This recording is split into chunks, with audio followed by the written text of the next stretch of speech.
18-qism tugadi. Sho'rijon aytgandek laboratoriyaga boradi, eshikni taqillatib eshikdan kiradi. Jon bu vaqtda o'qituvchi stolida o'tirgan edi. Jon qoyil qoldim. Men seni qo'rqib kelmaydi yoki Silya bilan keladi deb o'ylagan edim qizaloq. Sho'ri: men sizga o'xshagan qo'rqoq emasman. Jon barmog'ini qichlatadi va Sho'rini atrofda qobiq paydo bo'lib uni o'rab oladi. Jon: sen o'zingga ishonib bu yerga kelganing bu haqiqiy xato. Sho'ri: nima uchun menadan foydalanding? Jon: oila a'zosini qutqarish uchun hamma narsaga tayyor odam kerak edi va bu Mina edi. Sho'ri: menani qayerdan topding?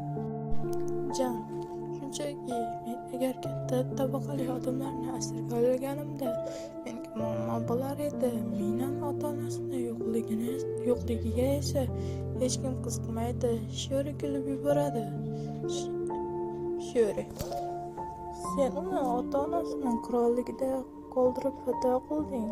Jon: sen buni qayerdan bilding va bu kulgining maqsadi nima? Sho'ri: reinkarnatsiya deydi va uni urib olgan qovoq g'oyib bo'ladi. Jon: ammo qanaqasiga? Sho'ri: kechiring, deyish bilan Jonning boshi tanasidan judo bo'ladi. Jonning jasadi yerga polga quladi, lekin Sho'rining kiyimiga bir tomchi qon ham tegmadi. Uning atrofidagi aura shunchalik kuchli ediki, qon tomchilari havoning o'zida qurib qoldi. Sho'ri sovuq nigoh bilan jasadga qarab: sening otang meni oddiy inson deb o'ylaganingda edi. Inkarnatsiya: men bu dunyoga tinch yashash uchun kelganman, lekin sen dastlarimga tegib o'z o'limingga imzo chekding. Shu payt onaning burchagida Rin paydo bo'ldi. Uning qo'llari biroz qon edi, lekin yuzida g'olibona tabassum bor edi. Rin tez cho'kib: xo'jayin, buyrug'ingiz bajarildi. Minaning ota-onasi poytaxt chekkasidagi eski omborxonada saqlanayotgan ekan. Soqchilarni yo'q qildim va ularni hozir xavfsiz joyga, bizning yashirin makonimizga ko'chirdim. Ular sog'-salomat. Sho'ri Rinning ishidan mamnun bo'lib: yaxshi, endi bu laboratoriyani tozalash kerak. U vijdonsizning yo'q qolganini hech kim bilmasligi lozim.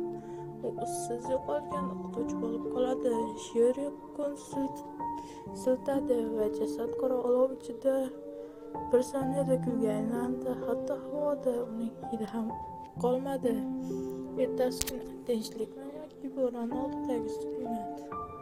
Mina ertalab maktabga kelganda u dahshatli qo'rquvda edi. U Jon bilan bo'lgan uchrashuvdan qaltirardi, lekin tabiiy fanlar darsiga Jon kirmadi. O'rniga maktab direktori kirib keldi. Direktor: bolalar, yangi ustozingiz Jonson shaxsiy sabablarga ko'ra iste'foga chiqdi va shaharni tark etdi. Vaqtincha bu darsni professor Kayl davom ettiradi. Mina hayratdan Sho'riga qaradi. Sho'ri esa unga qarab shunchaki ko'z qisib qo'ydi va partasiga xat tashlab ketdi. Xatda shunday yozilgan edi: ota-onang xavfsiz joyda. Bugun darsdan keyin ularni ko'rasan. Men va'damda turaman. Darsdan so'ng sinfxonada Sho'ri va Mina qoldi. Mina: Sho'risan, sen aytayotgan gaplar to'g'rimi? Ota-onam rostdan ham ozodmi? Sho'ri: ha, rost, deydi va barmog'ini qirsillatadi. Portal ochildi. Mina: orqamdan yur. Mina uning orqasidan portalga kirib ketadi. Minaning onasi yig'lab qizini bag'riga bosadi. Mina: bolajonim, o'zing omonmisan? Bizni yaponchiqlik qiz qutqarib bu yerga olib keldi. Sen ham o'sha yerda deb o'ylagan edik. Minaning otasi Mina va Sho'riga qarab hayrat bilan: bizni o'ldirmoqchi bo'lishgandi, lekin mo'jiza yuz berdi. Mina: bu sening do'stingmi? Mina ota-onasini mahkam quchoqlab, quvonch yoshlarni tiya olmasdi. U shu yerga qaradi. Sher esa chetda qo'llarini qo'shtirib, labda yengil tabassum bilan ularni kuzatib turardi. Uning nigohida o'sha dahshatli iblislar kimlardan asar ham yo'q. U hozir shunchaki o'z do'stini baxtli qilgan mehribon qizaloqdek edi. Mina ota-onasini uy ichiga kirgizib yuborgach, Shiorining yoniga keldi. Uning oldida tiz cho'kdi. Mina ovoz-titrab, Shiori-san, mening hayotimda, balkim butun dunyomni qutqarding. Sen kimsan? Qanday kuchga egasan? Bularning menga ahamiyati yo'q. Bugundan boshlab mening hayotim seniki. Nima buyursang, bajarishga tayyorman. Shiori uni turg'azib jiddiy ohangda, Mina, men sendan qul bo'lishingni so'ramayman. Men senga va'da bergan edim va uni bajardim.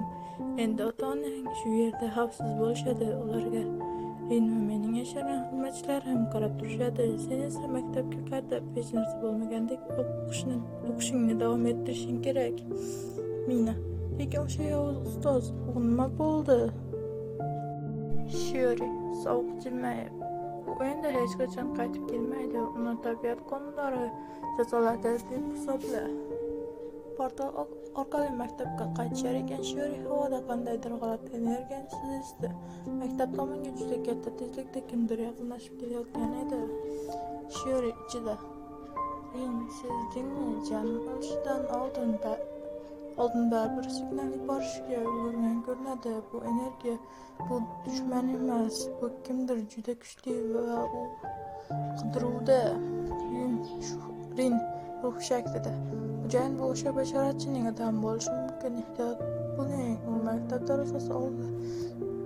darvozasi oldida Silya bilan gaplashyapti. Portal yopilgach, maktab hovlisida g'alati bir sovuqlik paydo bo'ldi. Bu shunchaki ob-havo emas, balki juda kuchli bir sehrgarning yaqinlashayotganidek darak edi. Maktab darvozasi oldida gerbi tushirilgan oppoq otalar va kumush rang solingan ritsorlar paydo bo'ldi. Ularning boshida baland bo'yli, ko'zlari burgutnikidek o'tkir va qo'lda akademiya asov tutgan elchi Markus turardi. U oddiy elchi emas, balki qirollikning yashirin sirlar bo'limi boshlig'i edi. Silya Shioriga ma'noli qarab qo'ydi-da, elchilarni kutib olish uchun darvoza tomon yurdi. Shiori esa xotirjamlik bilan Minaning qo'lidan ushladi. Shiori, Minaga pichirlab, hozir sening ota-onangdan so'rashadi. Qo'rqma, ular shunchaki shaharni tark etishganini aytamiz, qolganini o'zimga qo'yib ber. Markus maktab hovlisiga kirishi bilan to'xtadi. U burni bilan havoni hidlagandek bo'ldi. U yerda hali ham Shiorining portaldan qolgan juda kuchsiz, deyarli sezilmas qora sehr izi bor edi. Uning nigohi hovlida turgan o'quvchilar orasidan Shiorni izlab topdi.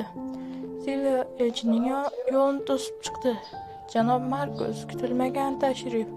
Maktabimizda bunday nufuzli mehmonni ko'rishdan mamnunmiz.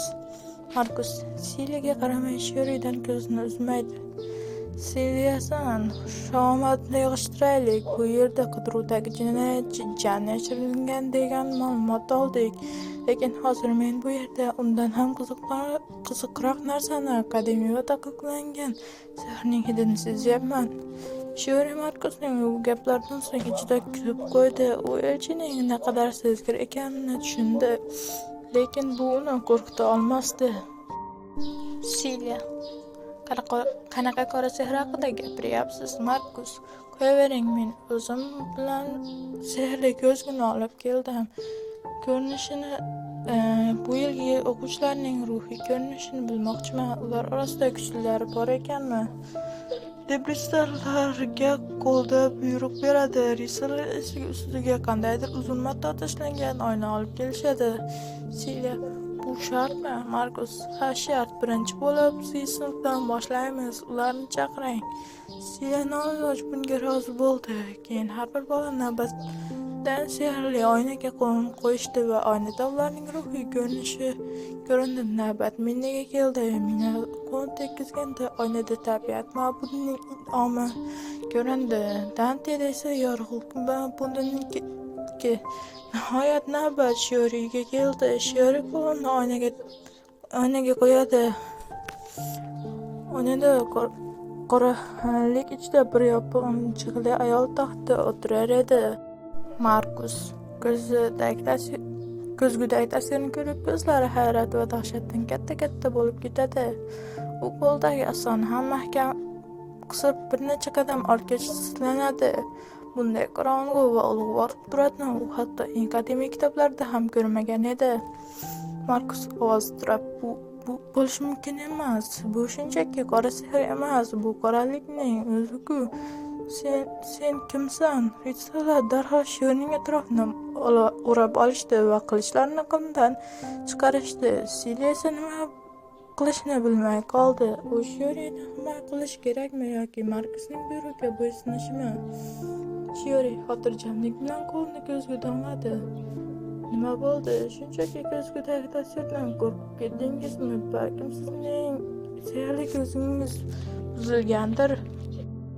Shiori shunday deb kuyib qo'ydi, lekin uning kulgisi Markusning suyagigacha titratib yubordi. Ko'zgudagi tasvir esa Shiori qo'lini olgandan keyin ham bir necha soniya davomida yo'qolmay turdi. Go'yo o'sha taxtda o'tirgan ayol Markusga qarab turgandek edi. Dante vaziyatni yumshatishga urinib, "Janob Markus, balki bu Shiorining noyob sehrida. Axir hamma o'quvchilar har xil-ku, mana minada ham ma'buda ko'rindi-ku." Markus Dantega qarab baqiradi, "Ahmoq, minadagi yorug'lik va tabiat, lekin bu qizda ko'ringan narsa bu halokat. Darhol uni zanjirband qiling, uni qirollik zindoniga olib ketamiz."